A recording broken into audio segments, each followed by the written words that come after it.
New Jersey has won 2 in a row. They have not won 3 in a row this year, so they are trying to break that jinx. Montreal struggling, but New Jersey not taking them lightly.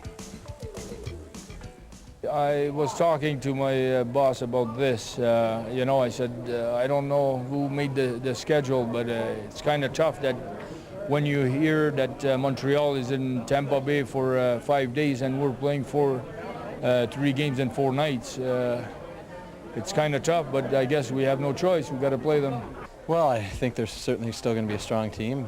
They still feel like they're in the fight for it, so we have to be ready to play every night. Even coming into going into Ottawa, we had to be ready to play.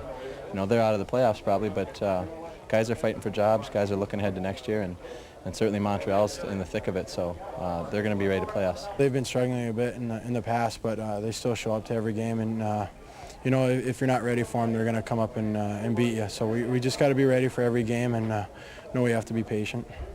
We feel like we have to forecheck, for the most part, the rest of our lines, and we're going to have to watch Montreal's top players, but we're going to have to be aggressive. When we sit back, we usually get in trouble. Well, the thing is, we don't have our full lineup right now. We're missing a lot of good hockey players, and it will depend on how the game is played, how the other team will play, how aggressive they will be, and then, we will go from there.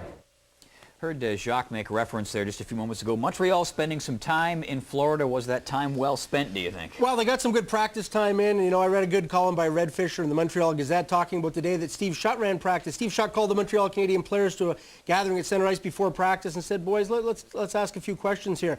Does anybody know how many points this team has? And before he got the correct answer, it kind of buzzed around. Nobody knew for sure.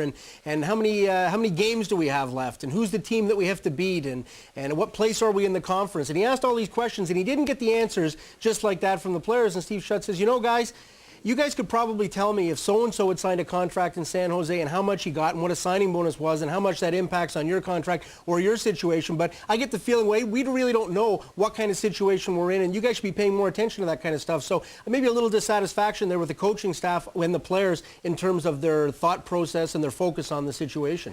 Well, you got Jacques Lemaire over behind the New Jersey bench, Steve Shutt's old teammate. Always a great motivation when these clubs lock up. Well, you look at it, Jacques Lemaire, Larry Robinson, Stéphane Richer, Claude Lemieux, Martin Brodeur, who's from Montreal. The list goes on and on, but I'll tell you what, there's extra motivation here for both teams.